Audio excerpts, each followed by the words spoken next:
Então, é uma citação. Enfim, acho que todos aqui já conhecem, mas, né, faço questão de ler aqui um mini currículo, né, teria muito mais coisas para falar sobre a Julieta.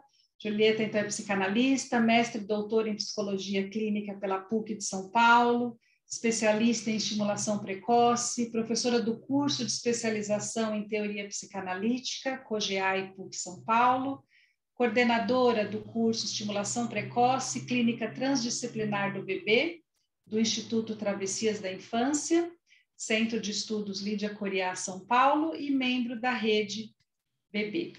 Julieta, então, muito prazer, palavra toda sua. Obrigada novamente.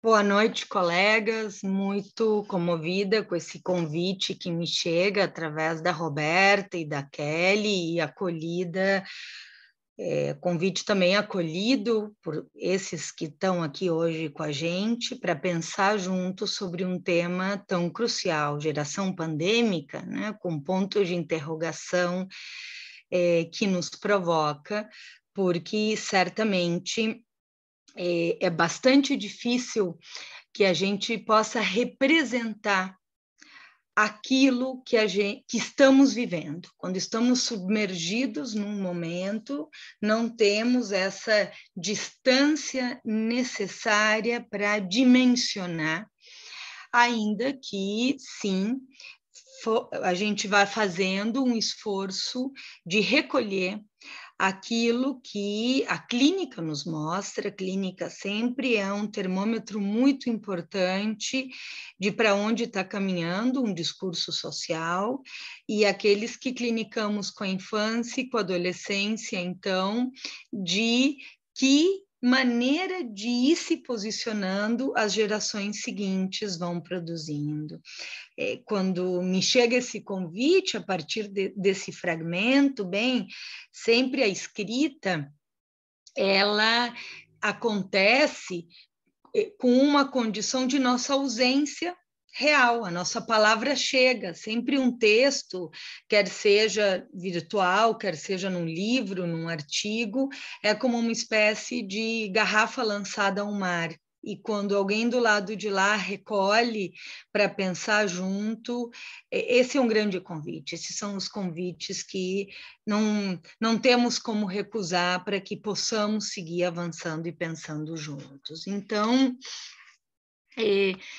considero que essa é uma interlocução crucial que nos convoca a refletir sobre as nossas praxes, tanto na clínica, para aqueles que intervimos com a saúde, quanto para aqueles que intervêm com a educação. Mas não se trata apenas de considerarmos as elaborações diretas ou as saídas que a gente vai construindo diante dos impasses que nos coube viver, na singularidade de cada um dos nossos pacientes e ou alunos, porque também está em jogo o porvir do nosso laço social, da nossa construção enquanto sociedade. Então, em função do termo geração, que consta nesse convite, eu evoquei algo que o Freud nos diz no texto dos 3 ensaios, quando ele aborda as transformações da puberdade. E ele nos diz, claro, porque Freud, naquele momento, o termo adolescência não era um termo tão usualmente utilizado como na contemporaneidade, então ele fala das transformações da puberdade, mas nos diz que nesse momento há um enorme trabalho psíquico que os mais jovens, aqueles que estão vivendo, então, os conflitos adolescentes, precisam fazer. Ele nos diz que nessa etapa da vida, vou aqui abrir aspas, acontece uma das mais dolorosas realizações psíquicas, o desligamento da autoridade dos pais, um processo que sozinho torna possível a oposição tão importante para o progresso da civilização, entre a nova geração e a velha. Fecha aspas. Me parece interessante recordar essa passagem do Freud, esse texto freudiano, porque ele nos fala ali justamente do intrincamento, do cruzamento que há entre os conflitos que cada um precisa elaborar singularmente na sua vida, mas como isso também se cruza com um certo movimento da sociedade e da cultura, na qual cada geração seguinte está confrontada a certos impasses diferentes das anteriores e diante do que precisa produzir novas respostas. Ou seja, claro que no movimento entre gerações nós temos a esperança de que possamos transmitir à geração seguinte aquilo que nós aprendemos, claro, para que eles não tenham que passar o mesmo trabalho que nós passamos, e certamente algo se transmite. Ao mesmo tempo, o nosso saber nunca é pleno, nem recobre tudo, não só porque em si há uma condição de impossibilidade de recobrir com o nosso saber, mas também porque o que acontece para a geração seguinte desloca esse saber construído pela geração anterior, ou seja, há outros impasses. Então, esse intrincamento do qual nos fala Freud é precioso para que possamos pensar como a psicanálise, ela, longe de ser uma clínica do individual, ela se preocupa com aquilo que produz laço social, tanto pelo fato de que o sintoma de cada um é perpassado pelo discurso social, como também porque o fato do que cada um possa elaborar tem um efeito de retorno sobre o coletivo. Então, aqui a gente vai entendendo como cada geração tem as suas contingências, como somos seres históricos e como os nossos sintomas, eles levam os ares do nosso tempo. Isso de que um sintoma leva os ares do nosso tempo e que por isso somos sujeitos às contingências que nos coube viver, claro, por um lado isso fala de uma certa passividade, ou seja, de como o que nos coube viver nos apassiva, ou seja, a nossa resposta tem que ser produzida em relação a isso, e, bem, de fato, a pandemia, ela nos patologiza de maneira generalizada, porque nos causa um apassivamento diante dessas circunstâncias, dos limites que isso impõe. Mas me parece importantíssimo também que possamos avançar na direção de considerar que nós não somos apenas seres históricos porque padecemos os ares do nosso tempo, porque aquilo que nos coube viver nos impõe limites, mas também porque conta que resposta produziremos diante disso. Isso também é ser um ser histórico, entender que, diante do que nos coube viver, nós podemos produzir certas subversões de significação no singular da vida de cada um, mas também construir um certo caminho possível inusitado. Então, o que nós faremos diante disso faz muita diferença, por isso que nós estamos aqui preocupados, e por isso que é muito bom, como disse a Roberta, que esse seja um diálogo entre diferentes gerações.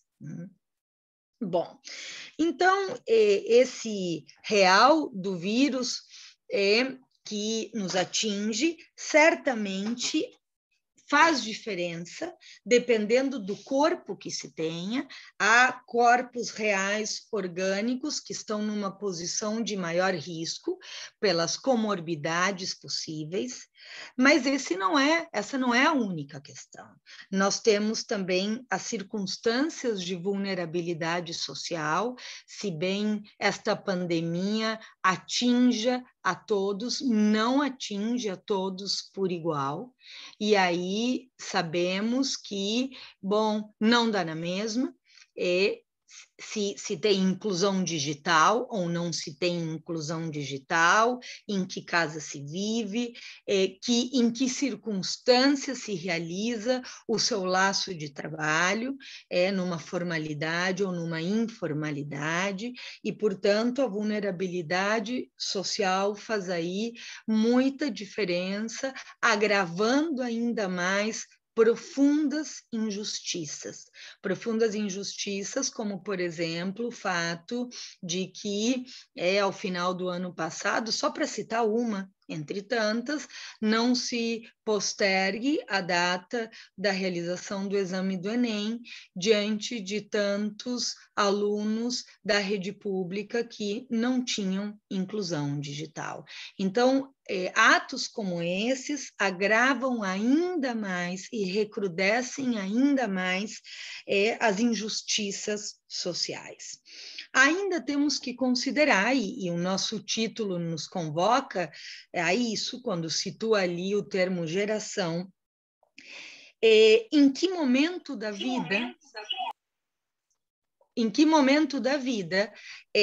essa pandemia incide, porque cada tempo do sujeito, quando alguém é um bebê, quando alguém é uma criança ou quando alguém é um adolescente, cada um desses tempos do sujeito tem as suas potências, ou seja, as suas possibilidades de elaboração. Acho que tem algum microfone aberto que está retornando a voz, e também os seus conflitos. E, portanto, em que momento da vida essa pandemia atinge, faz diferença. A gente poderia dizer, será que temos uma geração pandêmica ou temos gerações pandêmicas? O que acontece? O que vai acontecer com os que foram bebês durante essa pandemia, com os adolescentes ou com as crianças? Justamente porque isso vai introduzir, vamos dizer assim, certas cicatrizes em momentos diferentes da constituição psíquica. E certamente é preciso aqui levar em conta que a infância e a adolescência é um momento de grandes transformações, é um momento decisivo para quem alguém irá se tornar. 2 anos de pandemia, vou dizer assim pelo seguinte, se a gente for contar de metade de março de 2020 até agora, a gente pode dizer que se passaram algo como 18 meses. Porém, se a gente for contar em tempos de organização das nossas atividades, março é um momento de pós-carnaval, início das atividades formais, e, bom, mais ou menos dezembro é um tempo de término das atividades formais. Então, grosso modo, a gente pode falar que vão ser 2 anos de muitas privações, de convívio, de transformações nos modos de sustentação das atividades. E faz diferença em que momento da vida isso nos atinge, porque, se bem para nós adultos também a pandemia produz uma série de perdas e de circunstâncias singulares, nós certamente mudamos muito menos em 2 anos do que um adolescente, uma criança ou um bebê. Então, isso faz muita diferença. Em todo caso, é importante que a gente considere que, se bem essa não seja a primeira pandemia da humanidade, e teríamos que ter aprendido bastante mais com as anteriores, essa é a primeira pandemia que nós vivemos como humanidade, junto com o advento da virtualidade. E isso impõe peculiaridades na forma de experimentar esse processo. A virtualidade, ela, claro, nos traz importantes possibilidades, como dizíamos no início, quando estávamos aqui conversando antes do início formal mesmo dessa fala, a chance de sustentarmos diálogos por interesses, nos quais, então, a territorialidade não faz mais um limite. No entanto, diante de tantos recursos e possibilidades, é importante que nós não deixemos de advertir o preço psíquico que isso também cobra. Porque quando inicia a pandemia, nós já vínhamos nos encontrando com uma sociedade na qual, então, muito do laço social da cidadania vinha sendo substituído pela chave das redes sociais. Ou seja, a lógica do que se passa na internet e na virtualidade como aquilo que passa a regular a realidade coletiva. Essa era uma situação na qual a gente já se encontrava, enfim, advertida em vários textos, particularmente além de artigos avulsos nos quais eu vim trabalhando com essa questão, no livro Intoxicações Eletrônicas, o sujeito na era das relações virtuais, onde, bom, ali eu e colegas convidados, outros autores, vamos já advertindo sobre as consequências que recolhemos na clínica de uma forma de se relacionar pela virtualidade, que tantas vezes vai deixando as pessoas muito perto de quem está longe, mas muito longe de quem está perto. E, sobretudo, como isso se apresenta para aquelas gerações que já nascem quando o advento da internet sem fio está estabelecida, porque é muito diferente a época em que nós tínhamos uma internet numa CPU no nosso escritório do que a época em que a gente começa a andar com esses dispositivos portáteis que levamos os outros no bolso para onde quer que a gente esteja, por assim dizer. E então, em certa medida, podemos dizer que, com toda essa potência que a virtualidade produziu, ela também, essa pandemia, ela não deixou de ser um catalisador de certas sintomatologias que já vínhamos encontrando com o advento da virtualidade. Por exemplo, toda a dimensão de uma enorme exigência performática. Byung, já em Sociedade do Cansaço e depois no Enxame, nos adverte acerca de como as novas formas de controle social já não são mais pelo cartão-ponto. A partir do advento da internet, nós vamos nos encontrando com um borramento, com um apagamento da borda entre os tempos de trabalho e tempos de lazer. Podemos, então, trabalhar o tempo inteiro, inclusive se no meio da noite acordamos com uma insônia, um dos males dos nossos tempos, podemos, então, trabalhar no meio da madrugada, porque o trabalho está sempre disponível ali pela janela virtual. Quem não tem, afinal, um e-mail por responder, uma imagem por verificar, uma notícia por ler. Então, vai se produzindo essa condição de cada um como um explorador de si mesmo, que recrudesce ainda mais essa condição das condições de trabalho e da supressão dos tempos de lazer, dos tempos de ócio, e com todas as consequências que isso vai produzindo, porque vamos vendo como há um efeito psíquico que se produz, que é como cada um ele é carregado por um excesso de demandas da digitalidade. Somos carregados por eu gosto de chamar assim, né? Nisso do navegar pela internet, que a princípio nos traz uma enorme liberdade, uma enorme possibilidade de acesso às informações, mas de repente o sujeito se vê levado, carregado por uma enxurrada digital.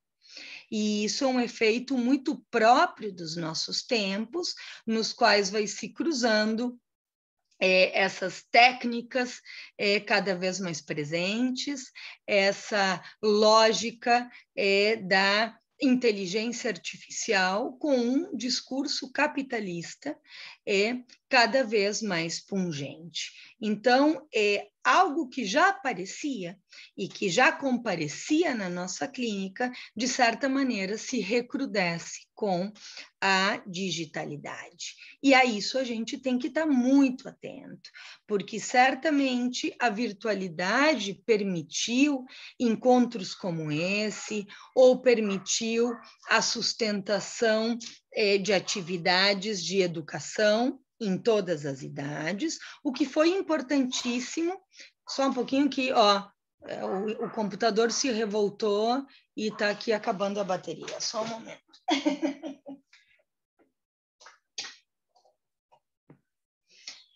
Foi importantíssimo para não deixar o outro só, inclusive na clínica, porque fomos avançando ao longo desse tempo, guiados por um extremo rigor nos nossos atendimentos, e rigor é muito diferente do que uma rigidez do setting.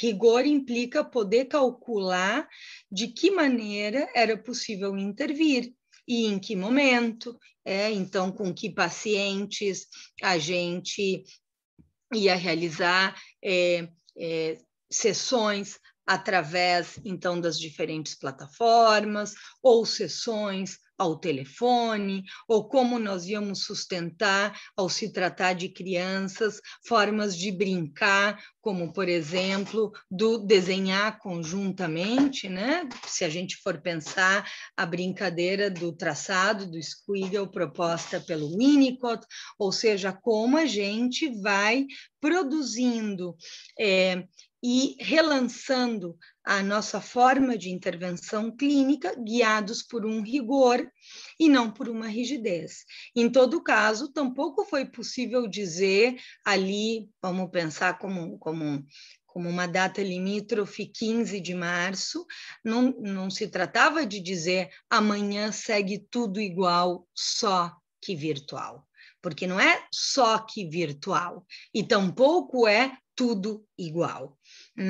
Certamente, nos encontrarmos através dessas plataformas exigiu, tanto dos clínicos quanto dos professores, atravessarmos uma certa resistência que os encontros digitais produzem, onde tende a se impor uma lógica performática, uma lógica da sociedade do espetáculo, e, portanto, poder sustentar diálogos, interlocuções e construções conjuntas através dos encontros virtuais é tanto mais difícil. A maneira como a gente tem de fazer a pulsão circular pela virtualidade não é a mesma.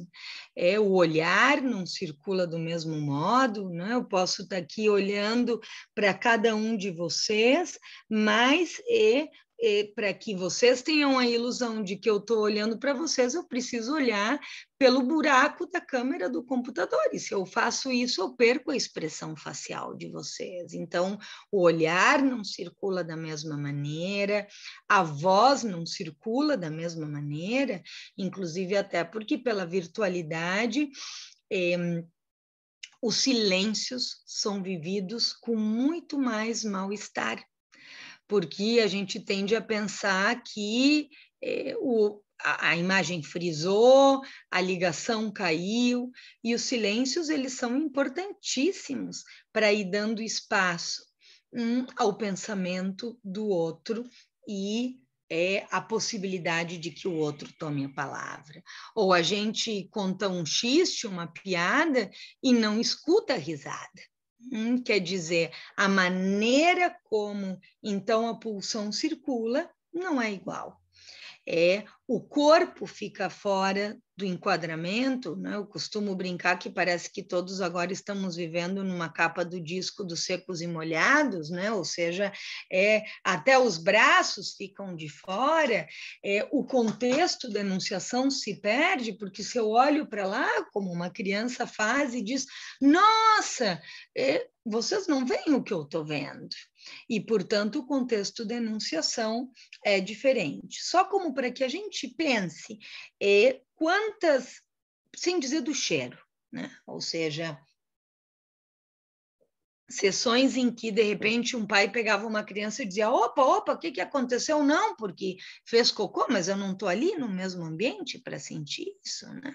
Então, poder brincar com isso do cheiro que a gente perde. Então, só para trazer alguns pequenos recortes que eles não são impossibilitadores de que a gente possa sustentar essas praxis através desses dispositivos, mas não dá para dizer que é igual. A gente precisa ir com um certo cálculo, inclusive pensar o alcance do nosso ato clínico, porque, vejam, como é um ato em ausência do corpo. Percebem? O que me impede de jogar essa água em vocês se eu estou na mesma sala? O simbólico. O que me impede de jogar essa água em vocês pela virtualidade. O fato de que esse é um encontro virtual. Então, o ato, ele não está posicionado da mesma maneira através da virtualidade ou desses aplicativos. Digo todas as questões para a gente também ir elaborando e pensando o que vivemos, e também pensando como será esse retorno, e como está sendo esse retorno. Com as crianças, isso particularmente tem importância porque ao longo da infância o outro está encarnado. Um adulto, ele tem um outro inscrito nele. Há uma condição de que, por exemplo, um adulto em análise, ele vem nos falar da sua babá, professores, tios, tias, avós, etc. Mas, para uma criança, esse outro não está inscrito no seu inconsciente, senão que é um outro encarnado. E, portanto, para a criança, essa relação que para ela sustenta o seu lugar psíquico é importantíssimo. Isso faz muita diferença para um adulto e para uma criança, tanto num contexto de cuidado, de atendimento, quanto de educação. É por isso que certamente a gente comentava um pouquinho antes, os primeiros atendimentos aos quais eu retornei no consultório eram aqueles que são mais pequenos, aqueles que têm menos uma representação simbólica do outro e que, portanto, muito mais precisam desse outro com essa presença encarnada ali para que de fato, o ato clínico possa se produzir. E o que se viveu durante essa pandemia? O que as crianças viveram durante essa pandemia? Porque as crianças, elas registraram a profunda desorganização dos adultos. E isso é algo muito importante para a gente considerar também na relação entre gerações. Para as crianças, os adultos estão numa posição de quem sabe, mas de repente as crianças testemunharam uma circunstância na qual os adultos eles também não sabiam. Adultos desorganizados nos aspectos mais pragmáticos da vida, no que seja, se vê sobrecarregado entre trabalhar, cozinhar, lavar roupa. É bom, porque durante um tempo, isso claro que foi muito diferente, dependendo da classe social, mas a gente foi se encontrando com que na classe média, na classe alta, para a qual toda a questão dos cuidados da casa era invisível, ou seja, delegada a terceiros, num tempo inicial da pandemia, pelo menos, com essa suspensão dos funcionários e do trabalho, as crianças foram testemunhando um fazer, um cuidar da casa, um cozinhar, que até ali elas não testemunhavam. O que pode ser extremamente potente como experiência para muitas crianças de classe média e de classe alta. E tantas vezes a gente via adultos aflitos com a questão dos conteúdos formais escolares e tantas vezes não percebendo, e isso foi central nos atendimentos clínicos ao longo da pandemia, a potência que esse cotidiano tem. Ou seja, de como cozinhar, conversando, fazer a cama, pôr a mesa, lavar roupa, tudo isso são potências fantásticas de compreensão de critérios classificatórios, de planejamentos, de sequências de ação, das quais tantas vezes as crianças estão tão afastadas e muitas vezes depois encontram dificuldades em processos mais formais da aprendizagem, mas em função de uma enorme inexperiência de sustentação dessas cenas cotidianas. Então, aqui, por exemplo, houve uma situação na qual, para as crianças, poderia se produzir não apenas uma perda, mas uma potência possível. No entanto, as crianças elas não testemunharam só uma desorganização dos adultos nos aspectos pragmáticos da vida. Nós fomos nos encontrando com uma enorme desorganização simbólica. E isso é importantíssimo, porque vejam como, para sustentar o presente, nós precisamos imaginarizar um futuro. É imaginarizando um futuro que a gente consegue sustentar o nosso presente. É porque hoje a gente pensa que, bom, depois, às 9 e pouco da noite, quando terminar esse encontro, cada um vai jantar com seus familiares ou sair para caminhar, enfim, não sei o que cada um vai fazer, mas é porque a gente imaginariza esse futuro que conseguimos estar aqui. Bom, e desde onde a gente imaginariza o futuro? Desde certas coordenadas simbólicas que para nós armam o nosso referencial. Porém, quando essas coordenadas simbólicas elas se borram, se perdem, se desdesenham, a gente já não sabe mais o que esperar do futuro e, portanto, fica muito difícil sustentar o presente. A gente vai se encontrando com essa condição que a gente parece funcionar como um GPS estragado, a cada dia tentando recalcular a rota para entender para onde a gente vai. E vamos vivendo um traumatismo coletivo, além do que possa ser, então, o singular de como isso atinge cada um em função da sua sobredeterminação simbólica, ou seja, onde é que essas clavilhas do coronavírus engatam com a tela simbólica que cada um tem para viver. Mas, além disso, a gente vive um traumatismo coletivo em que nós vamos tentando bordejar simbolicamente esse rompimento que se produziu nas nossas vidas, mas a borda não fecha. A borda não fecha, tanto porque nós vamos ficando preocupados com as novas variantes, como vai ser esse retorno. Então, a gente ainda não consegue dizer, bom, mas quantos mortos vão ser?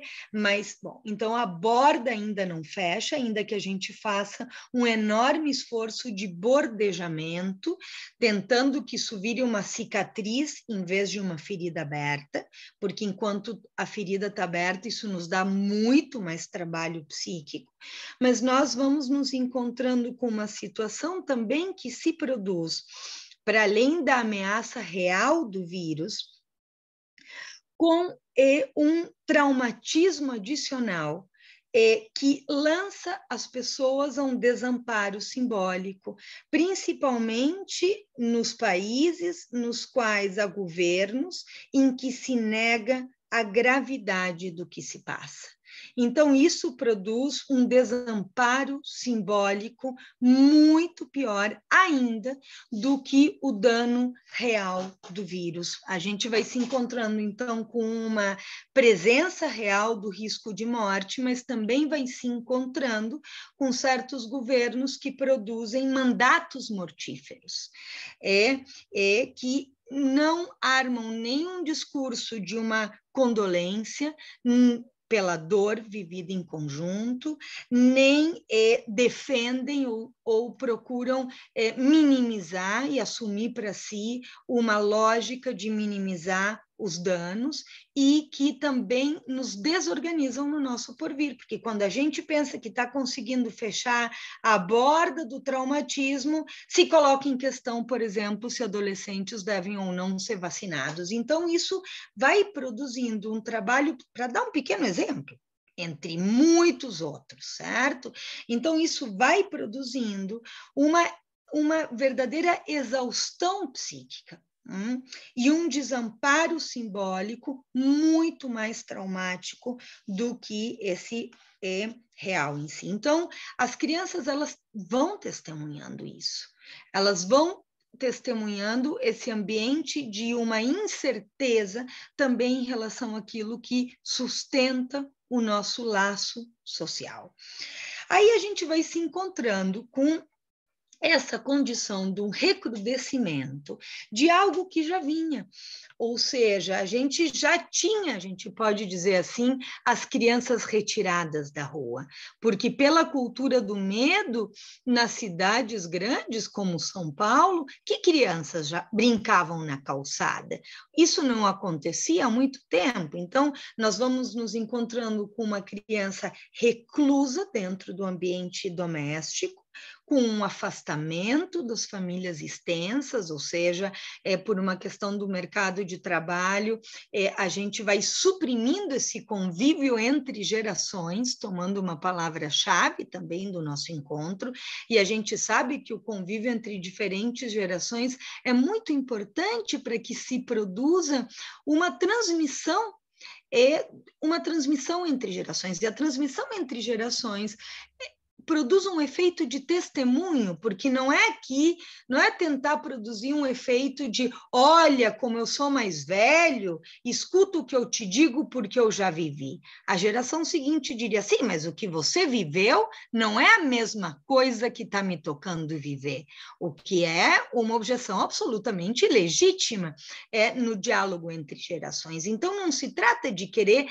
recobrir com o saber da geração anterior, tudo o que a geração seguinte tem que viver, mas de contar para uma geração seguinte que impasses nós vivemos e que invenções nós tivemos que produzir, de tal maneira que a geração seguinte esteja divertida de que viver é isso, viver não é ter um mapa de navegação pronto, é poder saber que velas a gente alça ou recolhe diante da tempestade que é a vida, onde não está tudo mapeado.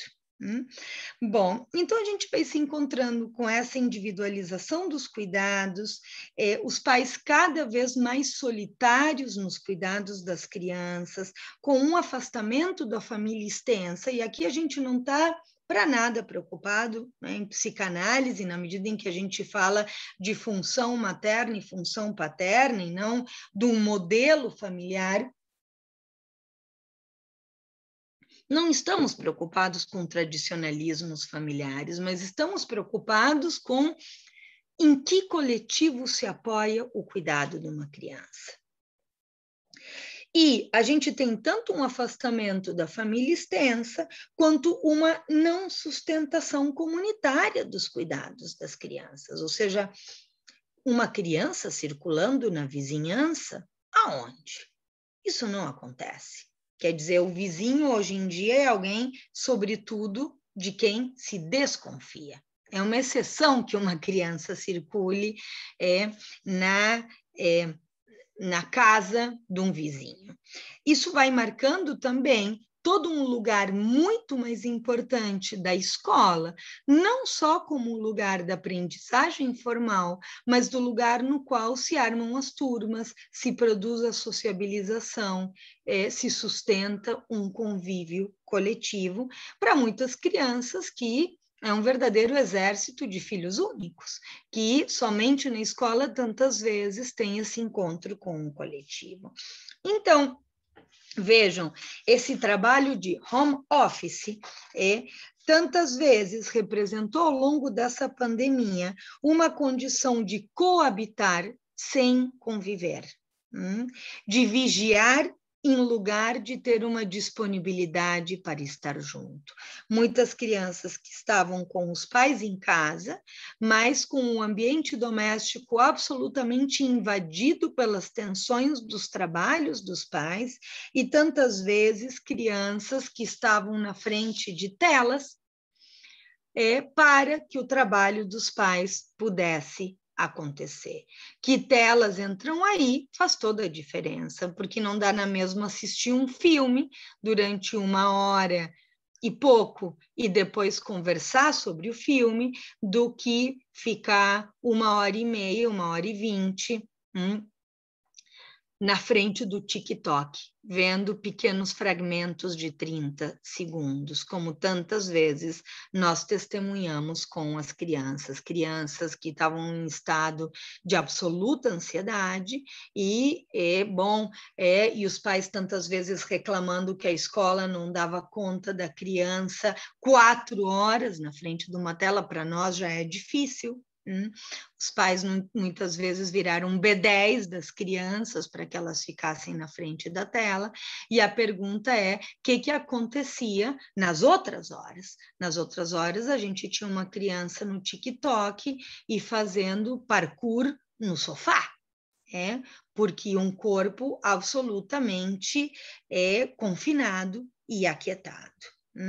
Então, vejam como a gente precisa compreender o que é isso que se passa com uma criança, porque as formas, as estruturas narrativas que a gente oferece para uma criança, depois são decisivas para com que recursos ficcionais ela vai elaborar suas experiências.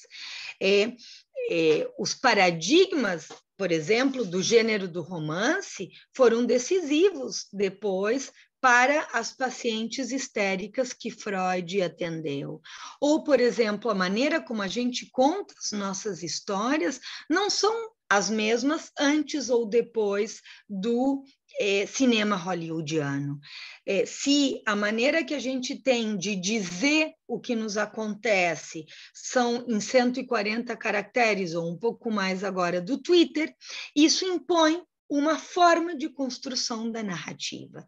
E o Twitter, ainda é uma maravilha, porque faz a palavra circular, mas em muitas plataformas, vejam que a palavra está relegada ao lugar de legenda de uma imagem. Então, que isso produz como paradigma de modo de elaborarmos as nossas experiências? Porque isso tem consequências para a vida de alguém. Sem dizer, com termos ficado isolados do convívio com os próximos e as plataformas virtuais, que quando surge a internet, elas são geridas por uma junta civil para que se tente evitar a instrumentalização dessas plataformas, a gente vai vendo uma instrumentalização das mesmas. Quando, por exemplo, grupos se comunicam por WhatsApp, encerrados nas suas certezas, e a gente vai testemunhando uma supressão da alteridade no encontro com o semelhante. Não à toa, muitas crianças, quando chegam para brincar no consultório e perdem, nos dizem coisas como reset, reset, restart, quer dizer, na forma de brincar virtual, quando eu perco, eu aperto o botão e começo de novo. O que acontece quando eu tenho um amigo na minha frente? Ele vai me dizer, peraí, como? Agora é minha vez? Então, a gente vai se encontrando com essa consequência da supressão da alteridade. Com bebês, é muito importante que pensemos, certamente teremos muito mais questões para pensar sobre a infância, mas quero trazer algumas ideias centrais de repercussões que vamos encontrando em cada momento da vida, porque o brincar é, para a criança, um sintoma estruturante, isso é central, e quando as formas de brincar, elas passam a carecer de um outro semelhante ali, de corpo presente, quando há essa dimensão virtual do brincar, em que eu posso apertar um botão e começar de novo, porque não tem um outro ali de carne e osso que faça objeção e me diga, peraí, que é minha vez, isso tem consequências. Também tem consequências, formas de brincar, nas quais se suprime a possibilidade da invenção do cenário. Então, se eu entro numa plataforma virtual, o cenário está dado, a regra está dada, o objetivo do brincar está dado, e mesmo que eu brinque junto com outro, eu não preciso armar com o meu amigo essa transposição de registro, que é dizer para o outro o que eu imaginei, para que o outro também imagine. E essa transposição de registro entre o imaginado e o narrado, entre o narrado e o imaginado, entre o imaginado e o desenhado, entre o desenhado e o esculpido, e por aí vai. Isso cada vez que a gente arma uma transposição de registro dessas, isso está a serviço da nossa elaboração. Então, quando a gente vai se encontrando com uma criança que tem todas as suas formas de brincar capturadas pela virtualidade, o que combina muito bem com os nossos tempos, porque aí a criança fica quieta, não faz demanda, não faz bagunça, não se suja, não tem um monte de tralha que faça bagunça pela casa, brinquedos. A gente vai se encontrando com as consequências que isso tem. Com bebês, então vou agora para o início da vida, nós vamos nos encontrando com mães muito solitárias, cuidando dos bebês, sem poder ter ali junto as outras gerações, sem poder ter junto ali as comadres para trocar uma ideia na direção de representar o que está acontecendo com o bebê. E no início da vida, Freud já nos diz, uma mãe precisa interpretar o que se passa com um bebê. Interpretar o seu choro. E como é que ela interpreta o choro? Colocando em cena o seu saber inconsciente na lógica do que está acontecendo ali com o bebê. Ou seja, um choro que no início da vida não é diferente, pode ser fome, pode ser cólica, pode ser pedido de colo. Como é que a mãe interpreta isso? E quando nós vamos nos encontrando com mães muito solitárias, cuidando de um bebê, quem passa a ser o suposto interlocutor, digo suposto, dessas mães? O Dr. Google. E o Dr. Google é um mau interlocutor, porque ele está fora do contexto. Mais do que isso, nós vamos nos encontrando com que, quando uma mãe, por exemplo, lança algo como meu bebê não quer dormir, 3 pontinhos, os algoritmos completam o enunciado e com o quê? Com o mais buscado. Então, por exemplo, mamãe coloca isso para tentar, então, representar o que pode estar acontecendo, e o algoritmo impõe a lógica do discurso social predominante, transtorno de sono, por exemplo. Então, nós vamos nos encontrando que em algo que precisaria acontecer, que bom, o bebê está mais inquieto, e o que aconteceria? Essa mãe conversa com um partener, pai, quem está junto ali nessa cena exercendo essa função, uma avó, uma tia, uma vizinha, e vamos elaborando juntos o que aconteceu nesse dia. A gente espera um pouquinho mais para ver na sequência o que vai acontecer.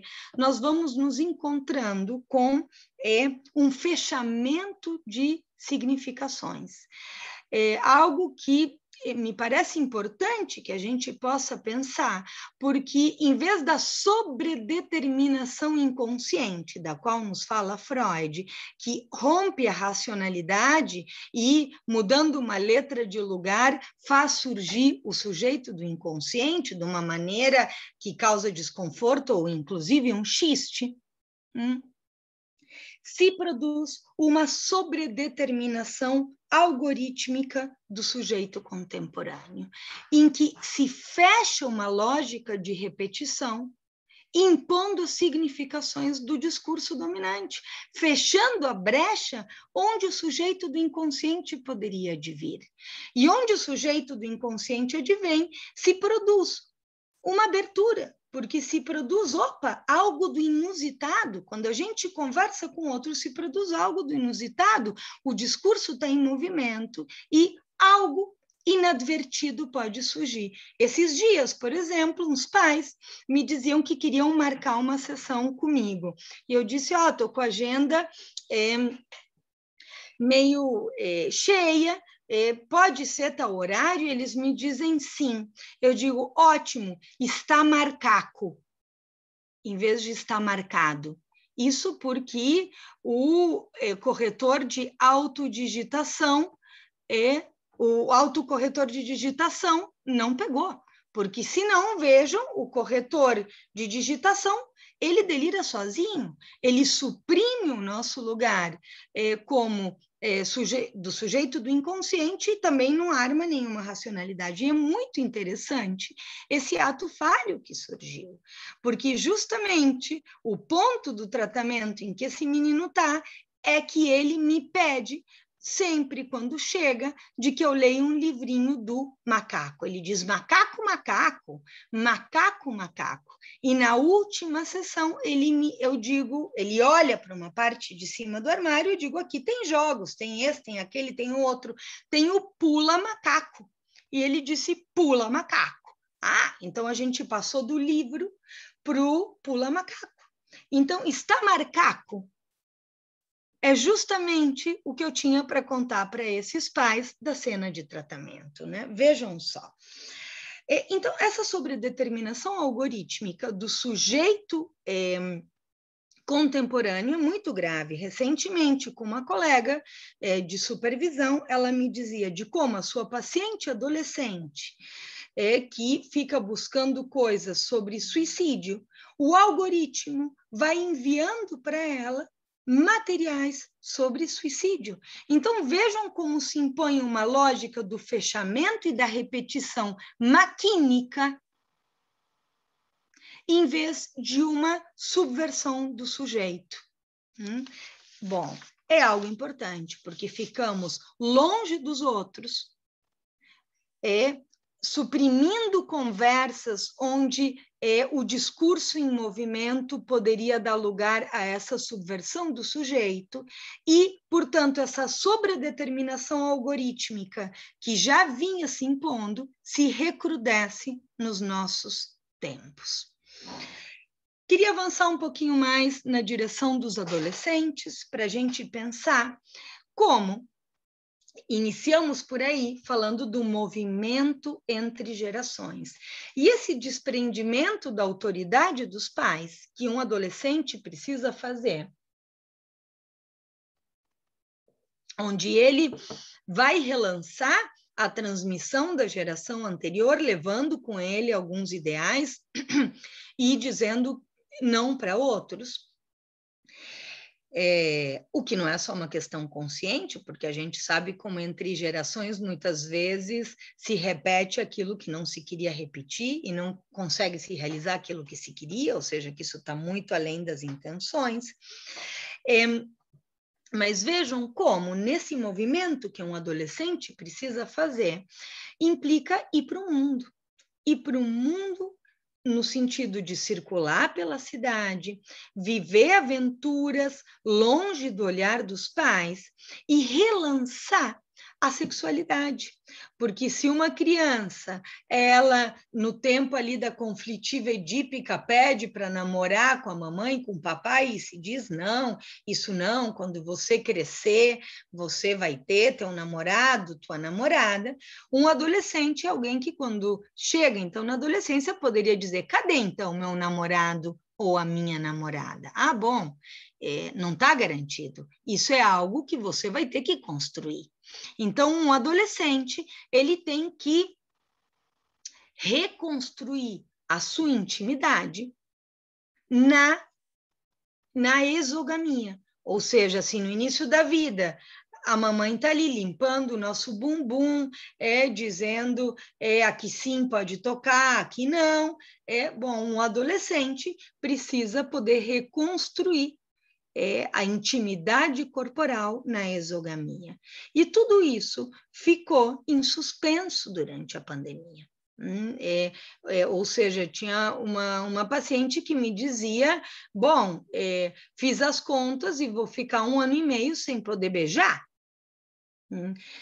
Pensem vocês aqui também, provocando um pouquinho no movimento entre gerações, se quando eu fui adolescente, que era o momento da ameaça da AIDS, com todo o preconceito que isso produziu, com toda a exclusão e com toda a ameaça real a uma sexualidade mais livre, e todas as campanhas de usar camisinha, mas se naquele momento tivessem me dito que na época em que meus filhos seriam adolescentes, ia se produzir uma ameaça em que não é só transar sem camisinha, mas que beijar, estar com o outro, abraçar o outro numa festa, ia ser uma ameaça, bom, eu não sei o que eu teria dito. Mas vejam que brutal é isso, porque se produziu toda uma suspensão de experiências cruciais, de circulação na cidade e de reconstrução da intimidade com o outro. Lembrando também que o Freud nos diz que a adolescência é como um túnel. De um lado a gente tem infância, do outro a gente tem o jovem adulto, mas não é simplesmente um túnel que está feito e que a gente tem que, então, atravessar. É um túnel que tem que ser cavado, gente. E cavar esse túnel é como cavar um túnel dos dois lados, em que se esburaca o saber do outro e em que se constrói as suas experiências para que haja uma passagem possível. Então, nesse cavar o túnel, os adolescentes, eles ficaram, de fato, privados de muitas experiências. E agora, no retorno, muitos estão com essa vertigem, desse temor desse retorno.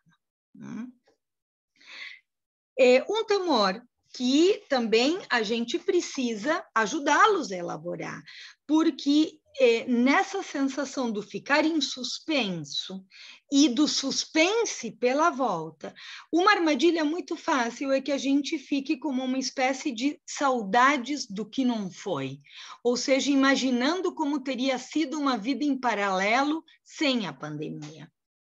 Só que a gente não tem nenhuma garantia de que sem a pandemia a vida ia ter sido o que nós imaginamos.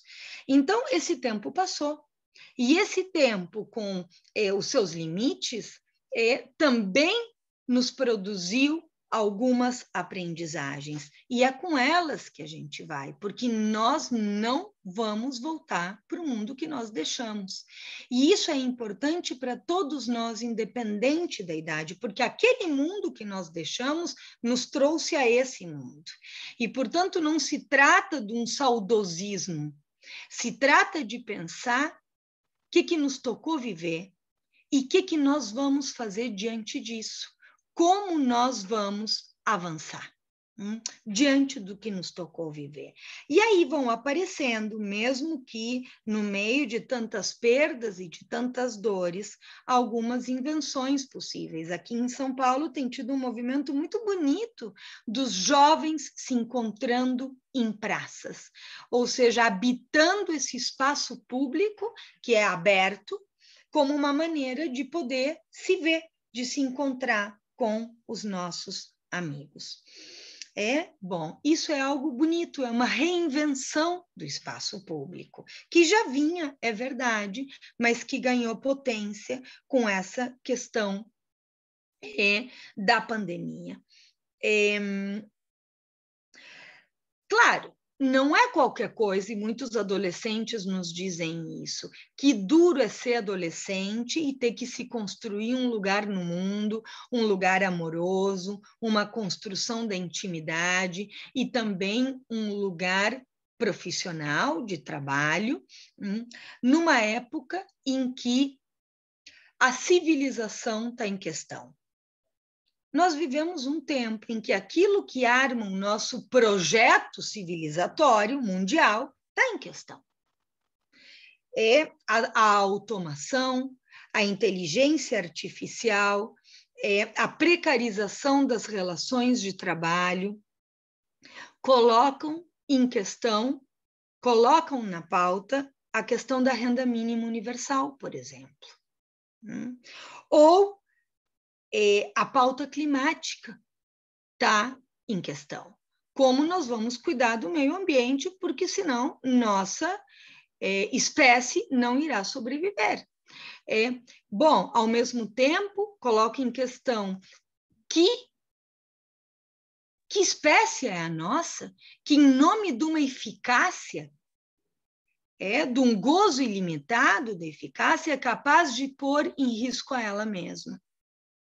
Por exemplo, quando se discute carros automáticos. Bom, e o que nós vamos fazer com a série de motoristas que, nesse momento, são uma força de trabalho? Então, só para trazer algumas questões que, com toda razão, inquietam aqueles que vêm, a geração seguinte. E, nesse sentido, nós vamos encontrando uma resolução singular muito mais promissora em adolescentes que se interrogam por essa questão. Ou seja, quanto mais um adolescente se interroga por o que ele vai fazer diante desses problemas do mundo que lhe coube viver, menos um adolescente fica num puro cálculo de uma perda narcísica. Ou seja, de que droga que me coube viver. Nesse sentido, lute como quem sonha. Há um tempo atrás, com uns colegas de Curitiba, da Biblioteca Freudiana de Curitiba, eu dizia, bom, que importante é isso, que um adolescente possa ir para o mundo com o sonho, e que o sonho ele não seja simplesmente uma retirada numa virtualidade difusa, onde eu vou para todos os lugares sem ir para lugar algum, como se fala no livro e no filme O Jogador Número 1, mas que eu vá para o mundo com um sonho, que eu vá para o mundo como uma utopia, querendo então transformá-lo até onde isso for possível. Então, aqui me parece que tem um ponto crucial na sustentação diante disso que coube aos adolescentes. Bem, e nesse sentido, volto para o mais inicial, para a frase provocativa que eu lancei como uma garrafa ao mar e que vocês recolheram e me chamaram para falar junto, da importância, para que depois, então, a gente abra para as questões, considerações pelo chat ou microfone aberto, que é que perigo que se produza nesse retorno uma circunstância que nós já vemos acontecer. E que, então, a pandemia seja uma espécie também de catalisador desse sintoma, que é como nós vamos tendo uma sociedade cada vez mais performática, que empurra a dificuldade como se isso fosse um transtorno individual já dado numa criança. O que nós vamos fazer com esses bebês, crianças e adolescentes da pandemia? Nós vamos passá-los por uma grade de instrumentos, então, que armam grades patologizantes e vamos dizer que eles têm transtornos diversos e aprisioná-los nisso, em vez de compreender que aqueles sintomas que um bebê, uma criança ou um adolescente apresenta são respostas ao seu outro familiar, escolar, cultural e social, e que, portanto, é preciso que a gente considere o que tocou viver a essas crianças, bebês e adolescentes, e que juntos a gente arme uma sustentação desse tecido social nesse retorno, porque tantas vezes a gente vai se encontrando com pais que pressionam as escolas para que agora a criança rapidamente recupere todos os conteúdos formais. E a gente se encontra com uma criança que está desesperada por chegar na escola e conversar, brincar e elaborar junto com os seus colegas. Então, essa é uma questão que concerne a todos nós, profissionais da saúde, profissionais da educação, porque se a gente não abrir lugares para essa elaboração coletiva, nós vamos estar produzindo um dano para as gerações vindouras. E, bom, isso é nada menos do que o nosso futuro como sociedade. Então, enfim, aqui tem algumas das questões que eu queria compartilhar com vocês. Vi que tem algumas observações aqui pelo chat que eu vou ir tentando recolher, mas abro para discussão, porque certamente eu tentei, num esforço de condensação, trazer os pontos mais centrais, mas certamente a gente pode aprofundar isso em muitas direções, elaborando aquilo que diz respeito à experiência de cada um aqui, numa lógica de construção coletiva. Obrigada. Muito obrigada, muito mesmo. Temos alguns apontamentos aqui no chat.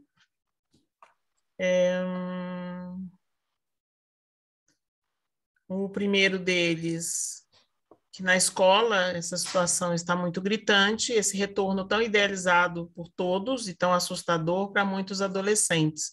Ouvi muitos dizendo, está todo mundo diferente, o que aconteceu?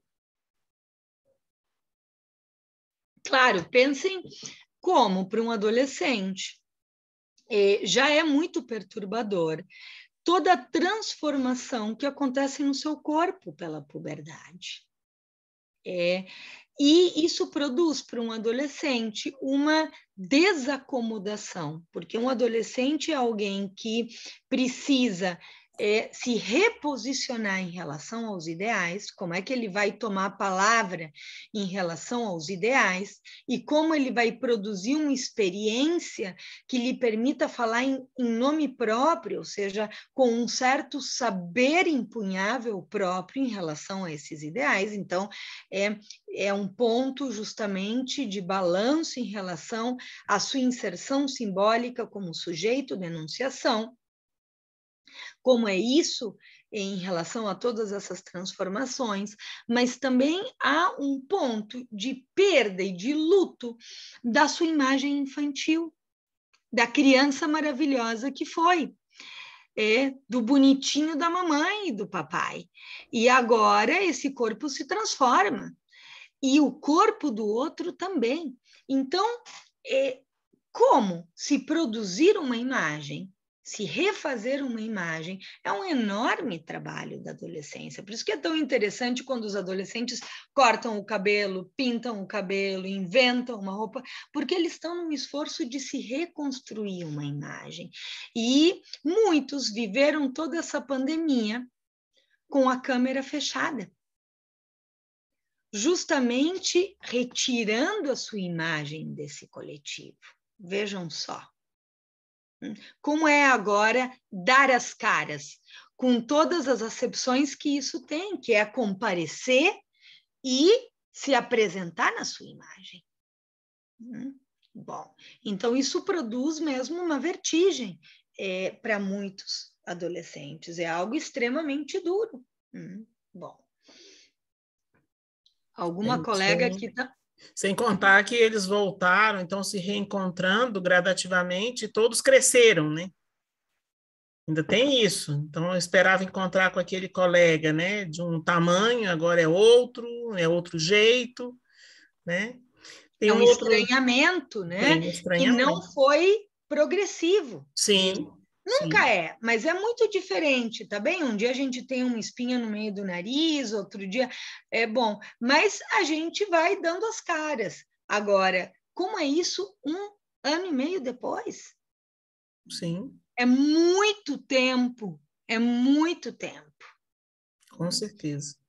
É muito tempo de retirada. Para um adolescente, isso produz essa vertigem. Para crianças pequenas, por exemplo, a gente vai se encontrando com muitas crianças pequenas com atrasos importantíssimos na fala e na linguagem, não é a mesma coisa, porque retidas num código doméstico, em que o outro entende. Uhum. Então, nós somos seres sociais, nós nos construímos no coletivo. Nós não nascemos como autômatos pré-programados. As respostas que a gente produz, elas têm a ver com todo o circuito de desejo e demanda que o outro familiar, escolar e cultural produz para nós. Então, sim, isso tem consequências e a gente precisa ir com esse cálculo. Porque se depois de tudo isso que se viveu, a gente tiver o cinismo de transtornar a infância, nós vamos produzir, de fato, uma condição de adoentamento, em vez de uma possibilidade de sustentação de cuidados. Eu vou ler todos que estão aqui no chat, e aí você faz, acho que um comentário mais compacto, né? No Conselho de Psicologia, temos alguns profissionais estudando a direção, formas e sentidos dos algoritmos na vida das pessoas. Já entendemos a gravidade da existência dos mesmos, no entanto, ainda não foi possível fazer o contraponto ou proposta de saída. Temos apenas formas de conviver e, a duras penas, dirimir os efeitos nocivos dos mesmos. Muito trabalho pela frente, obrigada pela sua generosidade teórica. Foi falado pela Alessandra Maestrelli, de São José do Rio Preto. Obrigado, Alessandra. Me parece crucial essa consideração, porque a gente vive tempos de fechamentos. O sujeito ele padece da sobredeterminação algorítmica, que empurra ele a uma repetição maquínica. Então, onde surge um enigma, por exemplo, diante de uma mãe com o seu bebê, e desse enigma é preciso, então, construir um saber fazer, uma invenção, nesse diálogo dessa mãe com as gerações anteriores, com a comadre, com a vizinha, a partir do que o bebê produz e de como ela acolhe aquilo que ela oferece, numa dimensão mesmo de implicação subjetiva com as invenções que vão se produzindo ali. Em lugar disso, nós temos significações que fecham, que impedem, que empurram cada vez para uma repetição que apaga a subversão do sujeito. E isso é gravíssimo. E nós temos funcionado assim.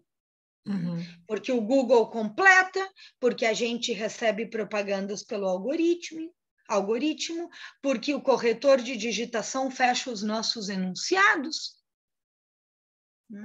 Bom. O neoliberalismo, mais que o capitalismo, é uma excelente forma de desfalicizar, desmontar e retirar de vez a potência do sujeito. É como se todos e cada um de nós fôssemos responsáveis pelo nosso suposto fracasso. Exatamente.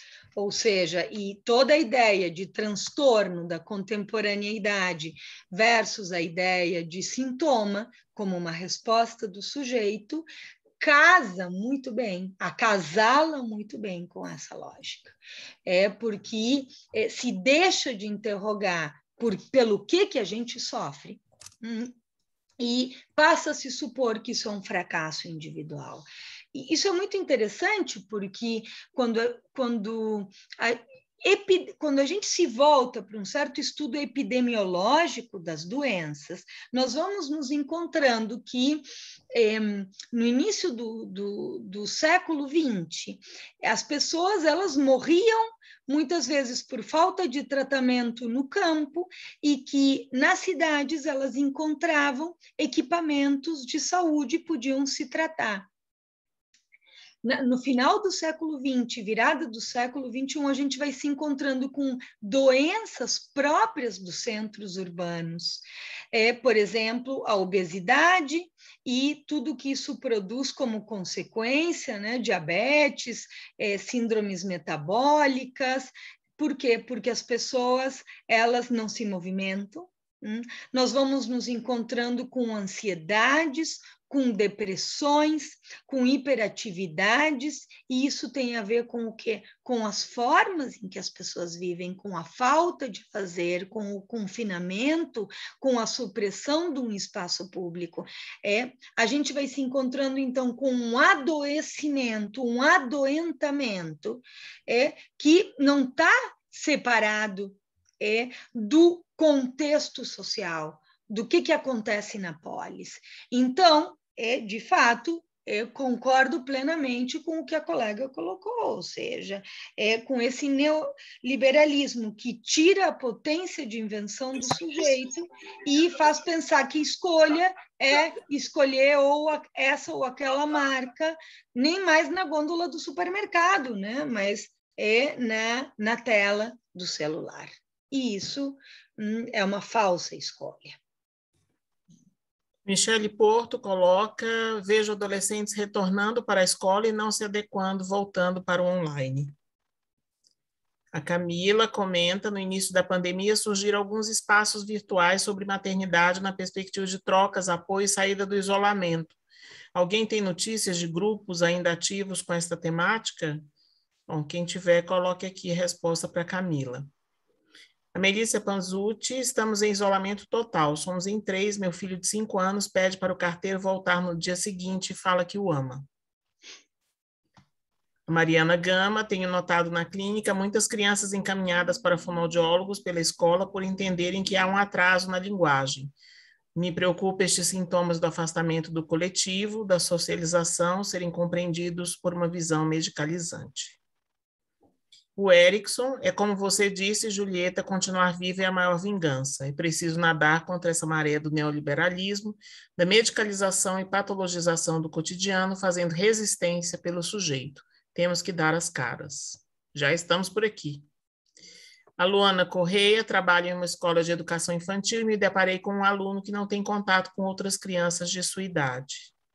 A Thelma Rezende: dificuldades nas relações, abstinência dos games, que fizeram parte em excesso na vida de alguns, relações com ruídos produzidos pelas relações virtuais, inseguranças, desconfianças. Tudo isso temos recebido nas escolas, tem muitas coisas para lidar.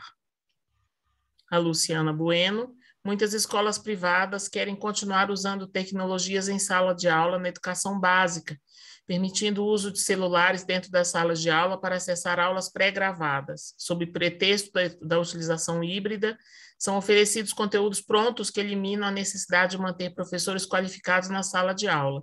E essa educação à distância, chamada agora de híbrida, convence muitos pais que imaginam que os filhos serão mais preparados para a vida se estudarem por meio da tecnologia. Júlio Santa Rosa, sou psiquiatra no CAPSI e o que tenho visto é uma pressão por diagnóstico, uma certa necessidade de explicação vinda da medicina mais uma vez. Acho que isso é uma piora do efeito medicalização que deve ocorrer de agora em diante, tamanho o efeito que você falou do Dr. Google, como explicação para o sintoma. A Clara Mendonça, estou no último período da faculdade de psicologia aqui em Natal e o estagio em uma escola berçário. O número de patologização de crianças é enorme. A pandemia escancarou esse projeto medicalizante e de necessidade de diagnósticos. A impossibilidade do encontro com seus pares colocou as crianças em contato intenso com as telas, muitas na falta de contato com os próprios pais. Esse retorno à escola é extremamente difícil para todos, crianças, pais e escola. São novas formas de manejo e de olhar para este desenvolvimento. Eu vou fazer uma pausa aqui, tem pessoas que pediram para falar, para a gente escutar aqui também, né? Então, se puder abrir o microfone, falar, a Girlane, tinha a Neuza também, depois eu... Olá. Olá, tudo bom? Olá, Julieta. Não sei se você lembra das tangerinas congeladas em 2006, lá em Ijuí, na nossa conferência psicanalítica, era lá da minha casa, que eu lhe levei lá no hotel.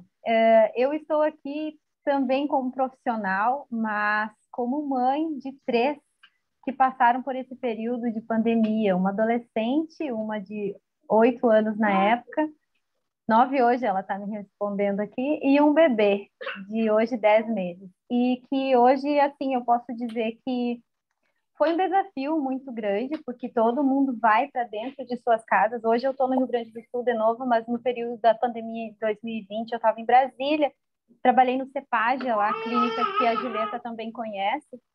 E a gente teve esse período, eu atendo da infância e adolescência também, e quando foi para o virtual, eu senti muito complicado o atendimento com os pequenos, porque os pequenos eles ficavam ali na faixa de 6, 7 anos com a gente na sala do atendimento, mas dentro de suas casas, os pais não estavam deixando essa criança ficar só, e aí ficavam cercando no período do atendimento, e isso gerava uma angústia muito grande para a criança que acabava não conseguindo falar. Então, como atender virtualmente uma criança pequena? Eu enfrentei essa dificuldade bem grande por conta dos pais não permitir. A criança até vai, ela consegue se desenrolar de certa forma, mas quando ela vai falar sobre o seu sofrimento, entra o pai e a mãe e acabam, né? Ai, já deu, vamos lá, tá acabando o nosso tempo. E nem era eu que falava do tempo, né?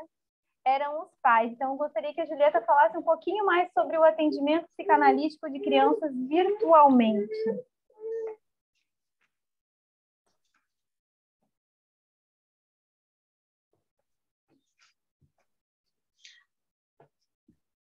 Roberta, Okay. vamos fazer a palavra. Obrigada, Girlane, pela lembrança das bergamotas, no caso, congeladas, né?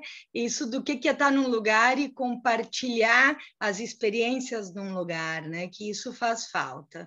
Mas eu pensei, talvez pela hora, Roberta, o que você acha por bem de repente, deixar também o Euclides, os outros colegas que levantaram as mãos, e a gente aí depois eu faço um apanhado dessas questões, para não deixar sem espaço os demais colegas. Pode falar. Boa noite a todos, boa noite, Julieta. Prazer estar te ouvindo. E eu vou começar pedindo desculpas, porque eu estou um pouco deprimido e estou pedindo uma transfusão de sangue, se você souber me passar um pouquinho. Ouvindo você falar e tentando trazer para a realidade aqui que eu vivo, né, um pouco da clínica e um pouco da acompanhamento que faço na Secretaria de Educação. E você falou muito desse retorno, né? E quando você contextualiza com uma formulação assim brilhante, né? Para mim fez muito sentido e trouxe muitas coisas novas. quando você vai contextualizando essa realidade, a observação sobre esse fenômeno que está acontecendo é inevitável e que a gente tem um trabalho a fazer para evitar danos maiores. De outro lado, a minha depressão vem pelo seguinte aspecto. Eu vejo que tudo está caminhando por ilhas ou barcos à deriva, né? É um mar nebuloso e que tem muita coisa à deriva, sem as considerações, com algumas considerações que você trouxe, e que eu acho que vai cercando uma possibilidade boa, e a maioria é de um mundo que não vai ter acesso a isso. Essa é o meu sentir, né? Por exemplo, a exemplo da secretaria, eu vejo toda uma preocupação de reformulação, de impor um calendário que faça a recuperação de todo o conteúdo, sem espaço de elaboração, sem nada disso, nada. E que vamos ver quem sobrevive, mais ou menos assim. E, do outro lado, vai se encher salas de busca de diagnóstico, como você bem preconizou. É inevitável, parece que você profetiza o que está para acontecer. E nesse espaço a deriva, que grupos vão para um lado, grupos vão para o outro, sem consenso, sem pensar, alguns pensando, mas muito poucos. Então, a minha visão é sombria. E eu queria que você pudesse, dentro da tua realidade, do que você vê, pudesse trazer algum alento do que é possível, quer dizer, o que é possível fazer, até você já deu todas as dicas, né? Mas o que é possível para potencializar alguma ação do nosso da nossa categoria de trabalho, né? Seria isso. Acho que eu vou começar por aí, porque sem saudosismos, mas também o que está por vir pode ser muito grave. Concordo com você, Euclides, que a gente vai vivendo uma situação também de muita pressão, como os colegas falaram, de uma lógica performática, de uma condição na qual isso se junta com uma precarização das condições do trabalho e que tiram a dignidade dos adultos cuja vida está implicada no que acontece com uma criança. Porque essa que é a questão das transmissões virtuais. Elas são anônimas. Enquanto que para um pai, para um professor, o que acontece na vida de uma criança o atinge diretamente na sua própria carne, ou seja, há uma implicação direta. Então, isso é insubstituível por formas anônimas. E, nesse sentido, é muito preocupante, sim, os desmontes sociais que vão se vivendo. Quando se acha que, de fato, seria muito bom passar as crianças em grades patologizantes, em vez de criar condições de saúde. E isso vai acontecendo, e a gente vai vendo essas tentativas, quando ao final do ano passado, por exemplo, se tentou fazer valer o revogaço que dava força ao quê? A consultórios de rua, a residências terapêuticas, a implementações de CAPs e Jotas por ambulatórios de psiquiatria, por exemplo. E o que um psiquiatra, como um dos colegas que estava aqui falou há pouco, o que um psiquiatra isolado num ambulatório de psiquiatria pode fazer? Porque a gente, que às vezes seja preciso lançar mão de recursos medicamentosos, é um dos recursos, mas não isolado dentro de uma lógica de cuidados, de diálogo com a escola, com a família, de sustentação psíquica de uma criança. Porque, senão, a gente vai numa lógica do adoentamento. Então, nós não estamos numa lógica de negar o orgânico. A questão é o problema do reducionismo organicista quando se eleva isso numa condição de causa. Quando se acha que a gente está deprimido porque nos falta serotonina na nossa fenda sináptica, né? Bom, mas o que faz com que tenha serotonina na nossa fenda sináptica? Certamente se encontrar com os amigos, não viver uma cultura do medo, não estar todo dia recebendo desaforos das autoridades. Certamente isso faz muita diferença para o que se passa na nossa fenda sináptica. Então, o corpo, ele não é simplesmente causa. O corpo, ele é muito menos estável do que se pensa, e ao longo da infância ele está em construção também. As experiências do viver são decisivas para o nosso psiquismo e para o nosso organismo. Então, isso cria, saber disso, pensar que as estruturas não estão decididas na infância, nem orgânica, nem psiquicamente. Isso tem consequências para o tipo de políticas públicas que a gente cria de saúde, de educação e assistência. Enquanto que se a gente pensa que se trata de um transtorno, porque alguém nasceu com um conjunto mal engendrado de neurotransmissores na sua fenda sináptica, a política é outra. Então, a gente precisa fazer objeção a isso, porque essas lógicas de como a gente entende o sofrimento psíquico e os sintomas das crianças fazem toda a diferença. E, bom, eu tenho me dito todos os dias, obrigada pelo colega que recordou, que seguir vivo é a melhor vingança. Seguir vivo, não só sobreviver, porque nesse momento seguir vivo, gente, seguir vivo é assim, se vacinar, se cuidar, trabalhar, inventar, se emocionar, se indignar, rir, tudo isso é seguir vivo.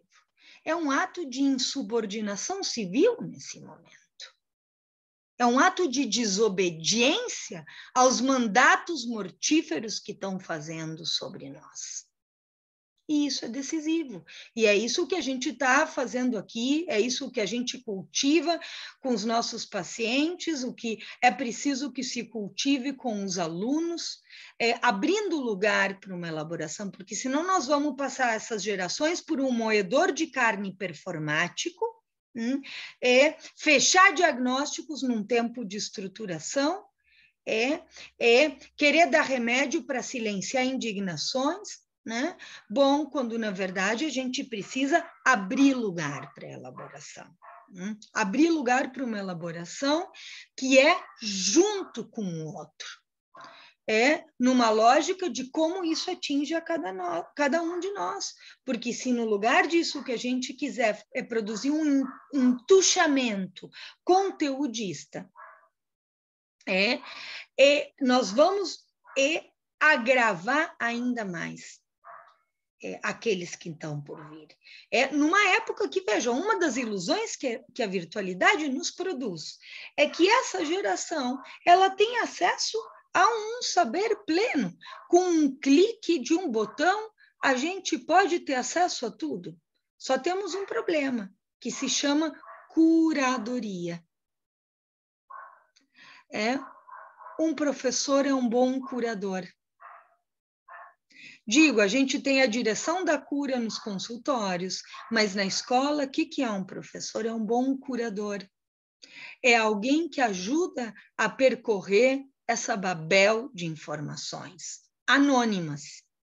Ainda mais numa época na qual os conteúdos enganosos ocupam o topo. Então, qual é a importância de uma boa curadoria? Porque se há 120 anos atrás, quando começa a psicanálise, a gente tem crianças que são inibidas no seu desejo de saber, hoje em dia a gente tem a ilusão de que uma criança ela pode ter acesso a todo o saber, mas ela não tem como fazer isso sem ter um bom curador que seja não só que oriente, mas que discuta com ela aquilo que ela vê.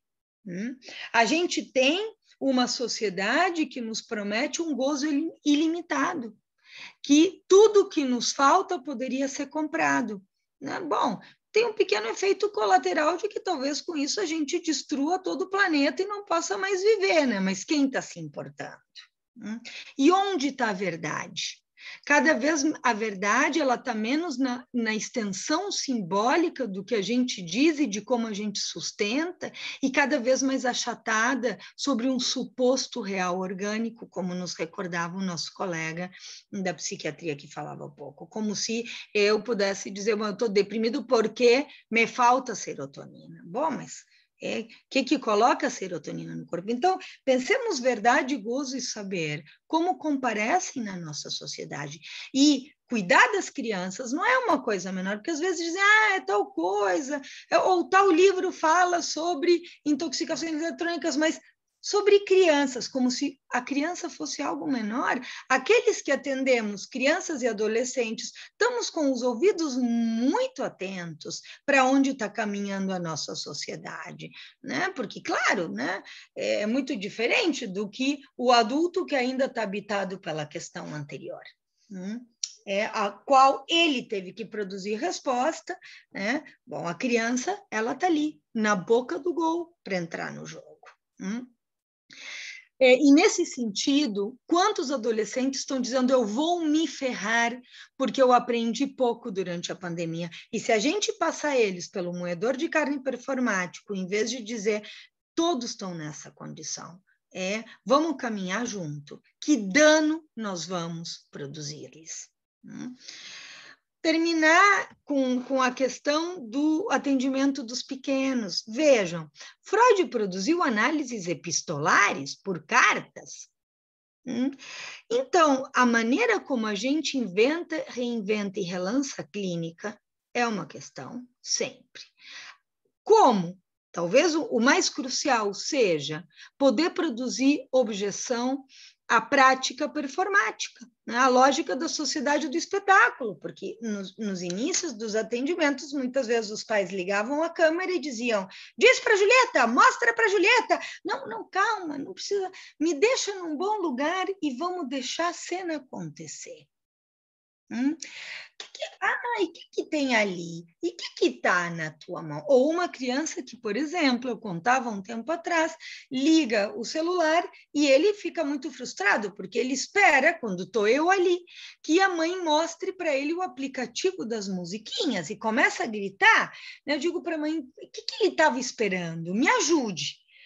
Ele queria... Bom, eu digo para ele, eu posso cantar uma música. E eu canto uma música para ele, fazendo uma coreografia, e ele para e me olha e ri, né? Eu digo, agora é a tua vez, e ele canta uma para mim.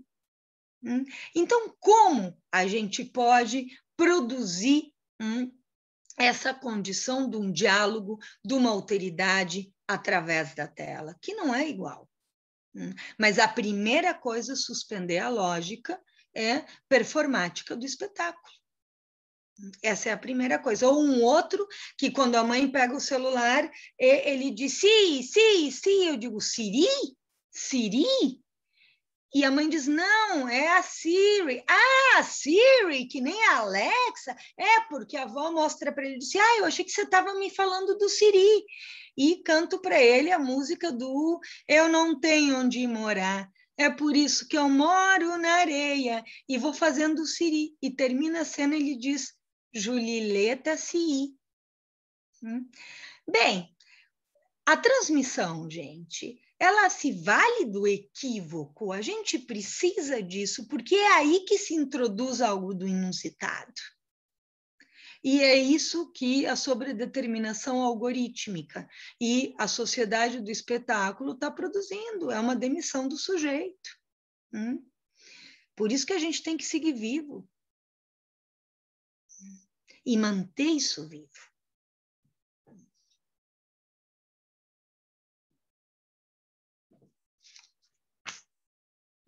Tem mais algumas colocações aqui no chat, eu vou ler em seguida. Adolescentes que sofreram calados muitas vezes o cyberbullying nos ambientes virtuais, automutilação, depressão, baixa autoestima, transformações corporais, vividas no isolamento e insegurança do julgamento do outro, com medo da volta ao presencial, da Thelma Rezende. Da Juliana Travassos, crianças relatando abusos, que também aumentaram. A Lilian Nakamura, tenho visto muitas grávidas vendo numerosos vídeos sobre a gravidez, parto e amamentação e mães de bebês que o aplicativo vai dizendo mês a mês as aquisições e habilidades que se espera. Parece uma negação, resistência em ouvir seus pais e lidar com não saber. A Camila Portela, as crianças não sabem mais brincar com um outro encarnado. Com a flexibilização, as idas aos parques se tornaram um grande brincar sozinho em espaço aberto. A Lilian continua, crianças com pais separados, com posições opostas quanto à pandemia. Por exemplo, na casa do pai, nega-se a gravidade e seriedade da pandemia. E fazendo reuniões, viajando inclusive, levando a criança. Na casa materna, o oposto, distanciamento social, trabalho em casa, máscara, difícil situação para a criança. Várias menções às suas belas palavras. A Alessandra cita de novo, horrorizar-se, é preciso se manter passível de se horrorizar e não banalizar o horror, de acordo com a querida Rosa Mariotto. Não podemos nos deixar normalizar e naturalizar as dores e dificuldades pelas quais todos nós passamos. Cabe ao analista produzir a diferença, a possibilidade de criação e de produção de conhecimento e vida. Da Maria Cecília, outra questão que escancara é o caso das crianças com deficiência. Pessoas com deficiência sempre viveram isolados socialmente, seja por falta de acessibilidade ou pelo sintoma social em não querer ver a diferença. No início da pandemia, surgiu uma situação de igualdade em que todos estavam isolados e, com isso, mais acesso às pessoas com deficiência em escolas, cursos, shows, teatros, todos virtuais. Com o retorno das atividades presenciais, a ferida fica exposta. Por exemplo, o retorno às aulas, não se pensa nas crianças com deficiência, pois, mais uma vez, o diagnóstico vem à frente do sujeito. Todos voltam, pois o social foi muito prejudicado. Mas o diferente é melhor ficar em casa com todas as consequências que se impõem, aliado ao risco do desmonte da política de educação inclusiva pautada pelo atual governo. Penso o quanto isto é grave para esses sujeitos e na sociedade como um todo, onde a diferença não tem lugar. Mais elogios a você. Taraná. Da Rosane Romanini, talvez trabalhar com os professores pode impedir essa corrida a diagnósticos, ajudá-los a compreender e sustentar essa passagem coletiva de todas as crianças. Mais elogios e muitos agradecimentos. É isso. Só tenho a dizer que concordo com todas as reflexões trazidas e feitas. Me parece, mais do que o horror, né? Que é uma outra forma de nomear, mas digo, como cada um também vai, enfim, trazendo a sua contribuição, eu gosto muito da ideia do espanto, de manter vivo o espanto, daquilo que não fecha, daquilo que nos tira da condição de ficarmos estupefactos.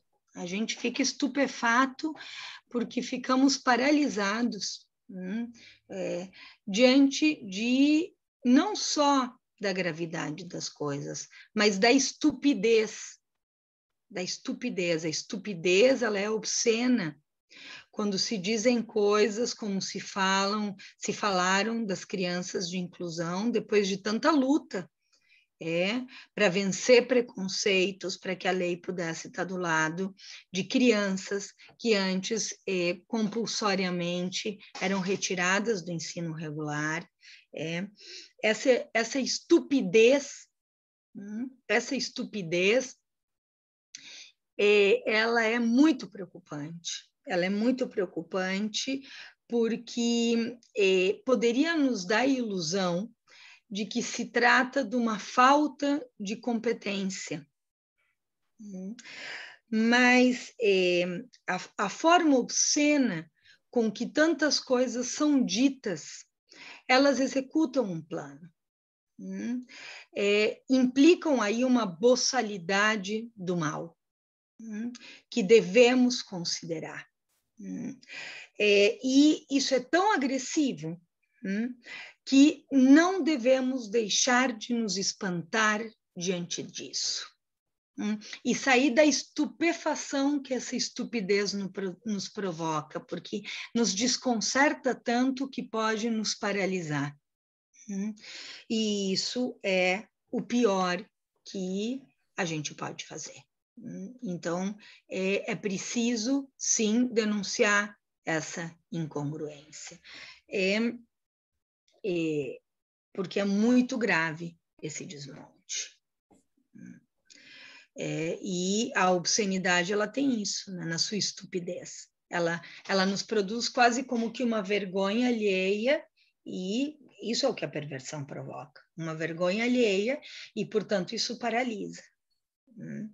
E é preciso que a gente sustente o nosso espanto diante disso e siga vivo. Seguir vivo é a melhor vingança, gente. Seguir vivo é a melhor vingança, diante dos mandatos mortíferos. Temos que seguir inventando, construindo saídas, sustentando as gerações que vêm, acolhendo as suas desconformidades e cultivando alguma invenção possível. Porque senão nós ficamos estupefatos e deprimidos e paralisados.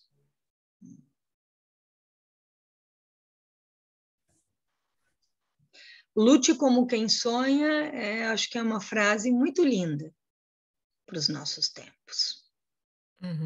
Porque marca o lugar da utopia. E para o mundo com sonho. Julieta, como sempre, brilhante. Agradecemos muitíssimo a sua presença. Sabe que a sua fala, Julieta, fez para mim um trabalho de ressignificar por que eu tenho me interessado tanto por assistir a CPI. Eu estou assim, sabe? Sempre que eu tenho tempo, eu assisto a CPI. E você foi falando, eu falei, gente, eu acho que é porque a CPI ela tem feito um trabalho de elaboração disso, né? Eu acho que a instalação da CPI, tudo que tem aparecido, os testemunhos, é para que a gente não esqueça o que aconteceu. Então, eu fiquei pensando assim, talvez é isso que a gente precisa fazer em cada espaço de trabalho, né? Que possamos fazer CPIs, que a gente não esqueça o que aconteceu, que a gente produza relatórios tal como vai se produzir, para que a gente possa seguir adiante. Não dá para simplesmente, né, como disse muito bem o Euclides, não, agora tem que ser o conteúdo. Não, a gente tem que fazer um trabalho de o que foi que a gente perdeu naquilo que se perdeu na pandemia. Cada um perdeu algo muito específico, cada escola, cada paciente, cada aluno, cada um de nós. O que foi que nós perdemos, né? Então, te agradeço muito por ter me feito entender porque do meu fascínio de assistir CPI. Nunca fui de assistir CPI, isso nunca me interessou, né? Te agradeço demais, demais mesmo. Porque senão a gente cai nisso, né? Segue tudo igual, só que virtual, e que agora segue tudo igual, só que presencial. Não tem igual. Não tem igual.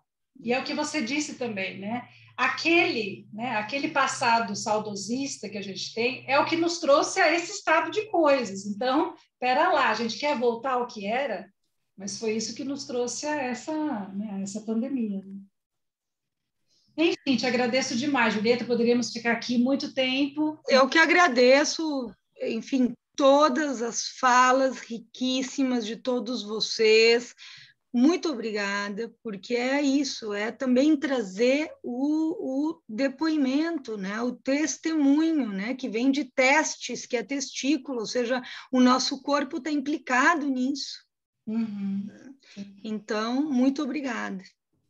Bom, agradeço a todos, né? Como a Kelly diz, ficaríamos aqui infinitamente, né? Escutando e pensando estratégia, nos mantendo vivos. Deixo para vocês uma frase do Freud logo no pós-guerra, na Primeira Guerra Mundial. É bom que o velho morra, mas o novo ainda não chegou. Para o novo chegar, depende de nós. Teremos próximo evento, dia 22 de outubro, com Rinaldo Voltolini. As inscrições vão abrir no dia 15 de outubro. Tá? Espero que vocês estejam aqui, que vocês participem e, oportunamente, acredito que daqui a uma semana, no máximo, este momento com a Julieta Jerusalins, que vai estar sendo disposto no YouTube, no canal do Projeto Geração Pandêmica. Muito, muito obrigada a todos e obrigada, Julieta. Obrigada pela linda frase do Freud. Tenho me segurado muito em 2 textos do Freud, um dele com Einstein, inclusive recomendando para jovens Por que a Guerra e Sobre a Transitoriedade. São 2 textos bem pertinentes. Com muitos recados. Com muitos recados. Sim. Muito obrigada, gente. Obrigada, Julieta. Obrigada, Julieta. Tchau, tchau. Tchau. Obrigada, boa noite. Muito obrigado. Boa noite. Boa noite. Muito obrigada. Seguimos vivos. Boa noite. Boa noite. Boa noite. Vamos estar vivos e guerrear. Lucha, lucha. Vamos à luta.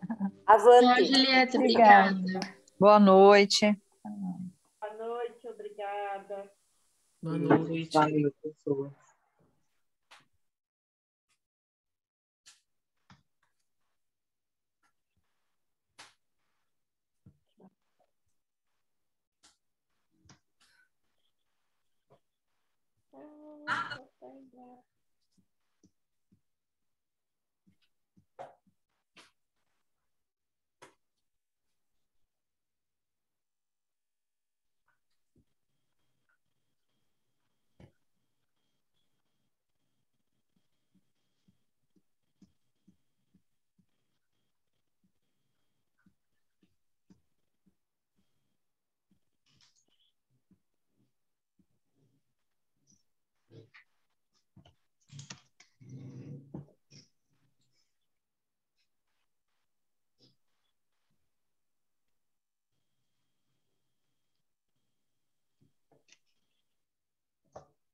Vou ver se eu consigo estar em alguns dos próximos. É difícil porque eu estou em atividade nesses horários, nos cursos, mas se eu puder eu vou estar, que eu quero ver como é que a conversa segue, tá bom? Com certeza. Sim. E a hora que baixar o chat também, eu te mando o chat com todas as colocações das pessoas, se você quiser. Gente, eu copiei aqui para não perder. Tá do jeito... Bom. Diga, Kelly. Não, você falou que copiou, né? Eu falei, nossa. Copiei aqui para poder ver com calma, tantos depoimentos bonitos, né? Sim. Tanta coisa importante, tanta coisa para a gente pensar junto, né? Sim. Bom, gente, vou deixar vocês. Boa noite. Tchau, Julieta. Tchau, até. Obrigada mais uma vez. Até.